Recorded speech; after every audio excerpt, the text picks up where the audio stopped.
నమస్తే, నేను Kavitha. Welcome to iDream. Guaranteed pension schemes అనేవి ఎలా పనిచేస్తాయి, అవి నిజంగానే వర్త్ఫుల్లా వివరించడానికి మనతో పాటుగా ఉన్నారు ఫైనాన్షియల్ ఎక్స్పర్ట్ సాయిరామ్ గారు. హలో అండి సాయిరామ్ గారు. Hello madam. So guaranteed pension schemes అంటే నిజంగా ఒక గ్యారంటీ అనేది ఉంటుంది అనేది యాక్చువల్గా ఏంటి, అవి ఎలా వర్క్ చేస్తాయి? సో రిటైర్మెంట్ తర్వాత ఆర్థిక భద్రత కోసం చాలామంది ఈ గ్యారంటీడ్ పెన్షన్ ప్లాన్స్ వైపు చూస్తున్నారు. సో రిటైర్ అయిన తర్వాత నాకు ఇన్కమ్ ఏంటి, సో దీన్ని చాలా బీమా కంపెనీలు క్యాష్ చేసుకొని గ్యారంటీడ్ పెన్షన్ ప్లాన్స్ని ఆఫర్ చేశాయి. బట్ మనం కనుక చాలా క్లారిటీగా చూస్తే కనుక అందులో ఉన్న లోపాలు అనేవి మనకు కనిపిస్తూ ఉంటాయి. సో ఈ గ్యారంటీడ్ పెన్షన్తో చాలా ఇన్సూరెన్స్ కంపెనీస్ మనకి స్కీమ్స్ ఆఫర్ చేసాయి.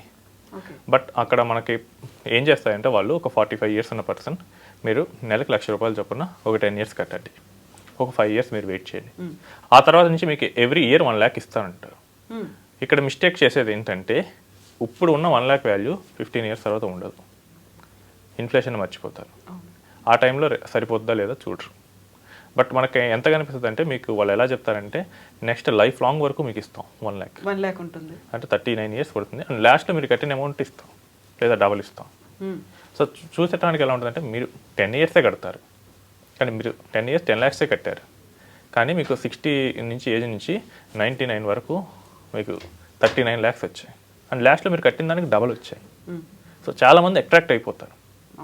సో ఇక్కడే చాలామంది మిస్టేక్ అవుతూ ఉంటారు. సో ఈ స్కీమ్లో ఏంటంటే మెయిన్గా 2 types ఉంటుంది.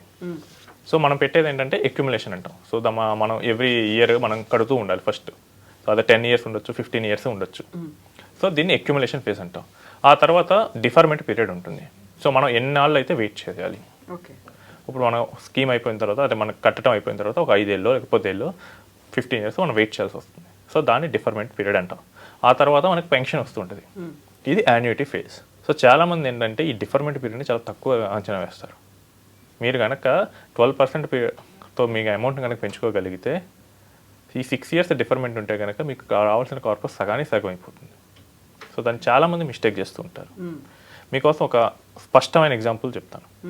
సో ఒక పర్సన్ 45 yearsలో పెన్షన్ ప్లాన్ కొన్నాడు, గ్యారంటీడ్ పెన్షన్ ప్లాన్. ఆయన ఏంటంటే నెల ₹1,00,000 పే చేస్తున్నాడు. ప్లాన్ వచ్చేసరికి 10 years. సో మొత్తం 10 lakhs పే చేశాడు. సో అండ్ డిఫర్మెంట్ పీరియడ్ వచ్చేసరికి 5 ఏళ్ళు. సో ఈ 5 ఏళ్ళ తర్వాత ప్రతి ఇయర్ ఆయనకి 60,000 పెన్షన్ వస్తుందని చెప్పారు. ఇప్పుడు కంపెనీ మొత్తం 60,000 వస్తుంది, కాకపోతే ఇక్కడ మిస్ అయింది ఏంటంటే పెన్షన్ అనేది పెరగదు. సో 60,000 కాన్స్టెంట్గా వస్తుంది. ఈ స్కీమ్లో ఐఆర్ఆర్ అంటే రేట్ ఆఫ్ రిటర్న్ అనేది 4.2%. 4.2 అంటే మీకు ₹1 వడ్డీ అంటే 12%. సో 4.2 అంటే లిటిల్ మోర్ దెన్ పావలా. సో పావలా వడ్డీకి మనకి రిటర్న్ వస్తుంది. ఇక్కడ దాన్ని మర్చిపోతారు కంప్లీట్గా. నాకు 60,000 పెన్షన్ డైరెక్ట్గా వస్తుంది లైఫ్ లాంగ్, అది గుర్తుంచుకుంటారు. సో ఇక్కడ ఇంట్రెస్ట్ రేట్ కనుక మనకు సరిగ్గా చూసుకోకపోతే ఇన్ఫ్లేషన్ కన్నా మనకి తక్కువ వస్తుంది. వాస్తవిక విలువల్లో మనకు కట్టింది కూడా మనకి రావట్లా. ఈరోజు మనం 1,00,000 కడతాం, బట్ 15 ఏళ్ళ తర్వాత వాడు మనకి 60,000 ఇస్తాడు. ఆ 60,000 మనం ఈరోజు వాళ్ళతో చూసుకుంటాం, బట్ ఆ రోజు 60,000 ఈ రోజులో చూసుకుంటే కనుక 20,000తో సమానం అవ్వచ్చు. మనం ఎక్కువ కడతాం, అక్కడ మనకు రిటర్న్ అనేది తక్కువ వస్తుంది. ఎలా రిటర్న్స్ ఇంత తక్కువ వస్తాయి ఇన్వెస్టర్కి? ఈ రిటర్న్స్ తక్కువ రావడానికి కారణం ఏంటంటే ఫస్ట్ బీమా కంపెనీలు మెయిన్గా ఆఫర్ చేస్తూ ఉంటాయి. సో బీమా కంపెనీలకి ఛార్జెస్ చాలా ఎక్కువ ఉంటాయి, ఏజెంట్స్ కమిషన్ ఇవ్వాలి. సో ఒక చంక్ మన రిటర్న్ అనేది అక్కడ వెళ్ళిపోతుంది. 2 వాళ్ళ మెయింటెనెన్స్ ఫీజులు అనేది తీసుకుంటారు. ఇంకోటి ఏంటంటే ఈ డెవలప్డ్ కంట్రీస్లో యాన్యుటీ రేట్స్ అనేవి తక్కువ ఉంటాయి. యాన్యుటీ రేట్స్ అంటే పెన్షన్ రేట్స్, అవి 6%, 5%, 4% ఉంటాయి. సో వీళ్ళు పెన్షన్ ఇవ్వాలంటే దీన్ని తీసుకెళ్ళి లాంగ్ టర్మ్ గవర్నమెంట్ బాండ్లోనే పెట్టాలి. అవి మ్యాక్సిమం 7-8 ఇస్తాయి. సో ఆటోమేటిక్గా వీళ్ళకి వచ్చే పెన్షన్ కూడా తక్కువ ఉంటుంది. నెక్స్ట్ వచ్చేసరికి మన మనీ అనేది is highly illiquid. So annuity ప్లాన్స్లోకి వెళ్ళారు అంటే కనుక మీరు క్యాన్సిల్ చేసుకుంటే మీరు కట్టింది కూడా మీకు రాకపోవచ్చు. సో ఇన్ని రీజన్స్ వల్ల మనకి ఆ యాన్యుటీ రేట్స్ అనేవి చాలా తక్కువగా వస్తుంటాయి. అవన్నీ పోయిన తర్వాత మిగిలింది చాలా తక్కువ వస్తుంది. సింపుల్గా మనకి 4.2 చెప్పిన కేసులో 4.2% అనుకోండి, ఒక 3% కంపెనీ మేనేజ్మెంట్ ఫీజ్కి, ఇంకో 2-3% ఏజెన్సీ కమిషన్కి వెళ్ళిపోతుంది. సో 9 రావాల్సిన చోట మనకు 4 వస్తుంది. దీనికి అదనంగా జిఎస్టీ అదొక 1% లేపేస్తుంది. సో 10 వచ్చే చోట మనకు 4 వస్తుంది. ఇన్ఫ్లేషన్ ఎఫెక్ట్ అనేది ఈ పెన్షన్ స్కీమ్ మీద ఎలా ఉంటుందంట? సో ఇప్పుడు ఏంటంటే చాలామంది చూసేది నెలకి ఒక ₹10,000 పెన్షన్, చాలా బాగుంటుంది. కానీ అది 15 ఇయర్స్ 20 ఇయర్స్ తర్వాత వస్తుంది. సో అప్పుడున్న మనీ వాల్యూతో పోల్చుకుంటే చాలా తక్కువ ఉంటుంది. ఇప్పుడున్న 2000 3000తో ఈక్వల్ అయిపోతుంది. సో ఇప్పుడు ఇన్ఫ్లేషన్ కనుక సో 7% ఉంది. సో 7% అంటే కనుక ఎవ్రీ 10 ఇయర్స్కి మనీ వాల్యూ డబల్ అయిపోతుంది. అంటే ఇప్పుడు ఈరోజు నాకు ఖర్చు కనుక 10,000 అయితే 10 ఇయర్స్ తర్వాత 20,000 అవుతుంది.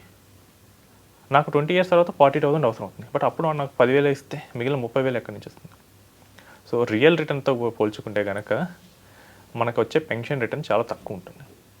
ఏంటంటే మనం 4.2 చూసాం, బట్ ఇన్ఫ్లేషన్ కనుక 6-7 ఉందనుకోండి, ఆ 4.2 - 7 అంటే మైనస్లోకి వెళ్ళిపోతున్నాం మనం. సో ఇన్ఫ్లేషన్ అనేది ఈ గ్యారంటీడ్ పెన్షన్ స్కీమ్స్ మీద చాలా ఎక్కువ ఎఫెక్ట్ చూపిస్తుంది. సో అవి కనుక కన్సిడర్ చేయకుండా ఎవరైతే తీసుకుంటున్నారో వాళ్ళందరూ రేపు ఫ్యూచర్లో ఇబ్బంది పడతారు. స్టార్టింగ్లో బాగుండొచ్చు, బట్ తర్వాతే చాలా ఎఫెక్ట్ అవుతారు. అది బాధాకరమైన విషయం ఏంటంటే దీన్ని యంగ్ పీపుల్ కూడా తీసుకుంటున్నారు. సో 25 ఇయర్స్లో ఉన్నారు, ఓ 15 ఇయర్స్ ఆర్ 16 ఇయర్స్ కట్టండి, తర్వాత ఒక 10 ఇయర్స్ వెయిట్ చేయండి, మీకు ఏజ్ 45 నుంచో లేదా మీకు ఎవ్రీ ఇయర్ వస్తుంది పెన్షన్. బట్ ఆ టైంలో వచ్చి ఆ 2 lakhs గారు చూస్తున్నారు, కానీ ఇప్పుడు ఆ 2 lakhs వాల్యూ ఆ రోజు ఎంత ఉంటుంది అది మర్చిపోతున్నారు. సో వాళ్ళు అనుకున్నట్లు ఆ 2 lakhsతో ఒక మంత్ కూడా సర్వైవ్ అవ్వరు. మనీ వాల్యూ అనేది ఖచ్చితంగా పెరుగుతుంటుంది. వాళ్ళ ఇన్కమే అప్పుడు చాలా ఎక్కువ ఉంటుంది. సో వాళ్ళ ఎక్స్పెన్సెస్ కూడా అదే రేంజ్లో పెరిగిపోతాయి. సో ఆ రోజున మనీ వాల్యూని అయితే కంప్లీట్గా ఇగ్నోర్ చేస్తున్నారు. ఈరోజు మీరు 2 లక్షలు కట్టడం వేరు, ఆ రోజు 2 లక్షలు తీసుకోవడం వేరు. 20 ఏళ్ల తర్వాత ఈ రోజు ఉన్న వాల్యూ ఆ 2 లక్షలకు ఉంటుంది.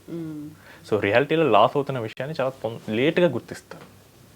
ఓకే, సో ఇప్పుడు పెన్షన్ సేఫ్టీ కోసం తీసుకోవాల్సినటువంటి స్కీమ్స్ ఏమున్నాయి, ఏం సజెస్ట్ చేస్తారు? సో మనం ఇంతకుముందు డిస్కస్ చేసినట్టు ఎన్పిఎస్లో పెట్టొచ్చండి. సో ఇది ఈక్విటీతో ఉంటుంది కాబట్టి మార్కెట్ లింక్డ్ ఉంటుంది కాబట్టి మార్కెట్ లింక్డ్ ఎప్పుడు లాంగ్ టర్మ్లో ఇన్ఫ్లేషన్ బీట్ చేస్తుంది. ఓకే, సో ఎవరైనా కానీ మార్కెట్లో పెట్టారంటే వాళ్ళకి ఏంటంటే ఇన్ఫ్లేషన్ కన్నా ఎక్కువ రిటర్న్ కావాలని చూస్తారు. సో ఎన్పిఎస్ అనేది ఒక ఉత్తమమైన మార్గం. ఇంకోటి ఏంటంటే మనకి ఫిక్స్డ్ వాటిలోనే సీనియర్ సిటిజన్ సేవింగ్ స్కీమ్ ఉంది. ఇది ఇన్ఫ్లేషన్ కన్నా 1 or 2% ఎక్కువ ఇస్తుంది. సో కరెంట్ రేట్ వచ్చేసరికి 8.2 ఉంది. సో ఇందులో పెట్టేసి క్వార్టర్లీ పెన్షన్ తీసుకోవచ్చు, లేదా మంత్లీ తీసుకోవచ్చు, లేదా ఎల్ఐసిలో వయావంధన్ యోజన అనే స్కీమ్ ఉంది. సో అది కూడా కాకపోతే అది టెంపరీ, అది మనకు ఎక్కువ ఇస్తుంది. నెక్స్ట్ పోస్ట్ ఆఫీస్లో పిఓఎంఐఎస్ స్కీమ్ ఉంటుంది, మంత్లీ ఇన్కమ్ స్కీమ్. సో వీటిలో కూడా మనం వెళ్ళొచ్చు. ఇవేంటంటే ఈ గ్యారంటీడ్ స్కీమ్స్ కన్నా కొంచెం ఎక్కువ రిటర్న్ అనేది ఇస్తాయి. సో వీటిలో వచ్చేసరికి మనకి ఒక 7 to 9% వరకు ఐఆర్ఆర్ అనేది తీసుకోవచ్చు. సో గ్యారంటీడ్ పెన్షన్ రావాలి అనుకుంటే మీరు ఇచ్చే సజెషన్ ఏంటంటారు? సో గ్యారంటీ అన్న మాట వినగానే మనం సంబరపడిపోకూడదు. అసలు ఆ ఫండ్ నుంచి కానీ ఆ పాలసీ నుంచి కానీ నాకు ఎంత రిటర్న్ వస్తుంది అది మనం మెయిన్గా చూసుకోవాలి. నాకు 4%, 5%, 6% రిటర్న్ వస్తుంటే దానిలో పెట్టాల్సిన అవసరం లేదు. ఎందుకంటే మనం అక్కడ లాంగ్ టర్మ్ కమిట్మెంట్ ఇస్తున్నాం. సో లాంగ్ టర్మ్ కమిట్మెంట్ ఇచ్చేటప్పుడు మనకి 4 to 6% రిటర్న్ అనేది మనకి వర్కౌట్ అవ్వదు. మన మనీ అనేది వాస్తవిక వాల్యూతో పోలిస్తే ఇంకా తక్కువ పెరుగుతుంటుంది. సో గ్యారంటీ అనగానే చూసి సంబరపడిపోకుండా రిటర్న్ అనేది చూసుకోండి. అంటే చాలామంది బీమా కంపెనీలు ఏం చేస్తాయంటే వీటిని లైఫ్ ఇన్సూరెన్స్తో ఇస్తూ ఉంటాయి. అంటే ఆ లైఫ్ ఇన్సూరెన్స్ మీకు సరిపోతుందా లేదా అది కూడా చూసుకోవాలి. మీరు 1 లక్ష చెప్పకుండా 20 ఏళ్ళు కట్టారంటే మీకు మహా అయితే 20 లక్షలు ఇన్సూరెన్స్ కవరేజ్ ఇస్తుంది. ఆ 20 లక్షల కవరేజ్ మీకు సరిపోతుందా లేదా అది కూడా చూసుకోవాల్సి వస్తుంది. పెన్షన్ కోసం చూసేవాళ్ళు ఐఆర్ఆర్ క్యాలిక్యులేట్ చేసుకోండి. లైఫ్ ఇన్సూరెన్స్ కోసం తీసుకునే వాళ్ళు అసలు ఆ కవరేజ్ మీకు సరిపోతుందా లేదా వీటిని చూసుకొని ఇవి సరిపోతేనే మీకు నెక్స్ట్ వచ్చేది అదనం. అసలు ఈ 2 పర్పసెస్లో మీకు కనుక అవ్వకపోతే కనుక మీరు ఆ పాలసీస్ కానీ ఆ స్కీమ్స్లో కానీ మీరు పార్టిసిపేట్ చేయొద్దు. ఎస్ అండి, thank you so much Sairam గారు.